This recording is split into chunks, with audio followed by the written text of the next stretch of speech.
বিসমিল্লাহির রহমানির রহিম। আসসালামু আলাইকুম ভাই ও বোনেরা, সবাই কেমন আছো? আশা করি সবাই ভালো আছে। তার আগে কই নি, আমার ভিডিওটা যে যে দেখতে সবাই একটা একটা লাইক সাবস্ক্রাইব করে দেবে। আর তোমাকে লাইক সাবস্ক্রাইবে কিন্তু আমার পরবর্তী ভিডিও বানানো উৎসাহ জাগে, ভালো লাগে। সবাই কিন্তু লাইক সাবস্ক্রাইব দিয়ে করে দিয়ে পাশে থাকবা। সবাই আশা করি ভালো আছো, সবাই ভালো থাকো, সুস্থ থাকো, সবসময় এই দোয়া করি। আমিও ভালো আছি, সুস্থ আছি।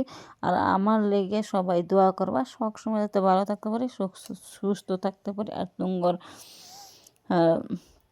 ভালোবাসা নিতে পারি। আজকে আমি কি রান্না করতেছি সেইটাই তোমরা যাইব। আগের দাইছি আমার হাজব্যান্ড রাত রান্না, ওর কাছ থেকে আমি রান্নাটা শিখে নিয়েছি। ওখান আজকে আমি রান্না করতেছি, আমি কিভাবে রান্না করতেছি সেইটাই তোমরা দেখাইব। হ্যাঁ, দেখতে থাকো সবাই।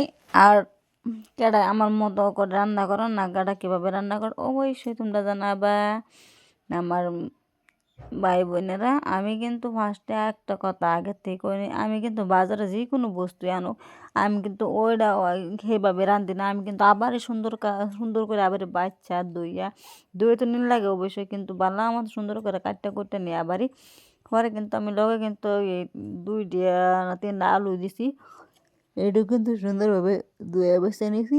আর লগে ধরো কাঁচামরিচ, আদা, রসুন, পেঁয়াজ এগুলি সুন্দর করে বাচ্চা মিক্সির মধ্যে দিয়ে মিক্স করে নিছি। আর অ্যাকচুয়ালি কি মিক্সির থেকে আমার মনে হয় পাড়াই বেস্ট। আগে হিলপাড়া আছিল, হিলপাড়া সবাই বাচ্চা নিত, কতই না স্বাদ হইতো। আর মরিচের গুঁড়াও কিন্তু আগে সম্পূর্ণ সব কিন্তু বাড়াই আছে না, এখন যেহেতু ই করা হওয়া মানে আর কি কইবা, বিটানের সুযোগ বেশি বেশি, এর লেগে মিক্সি ব্যবহার করে, গুঁড়া ব্যবহার করে, কিন্তু আগে এগুলি আসেন না। হ্যাঁ, তা আমি কিন্তু সম্পূর্ণ কিছুই কইরে পালা মতন কষাই লইছি, আগের থেকে পালা মতন কষা রান্না করছি, বুঝছো।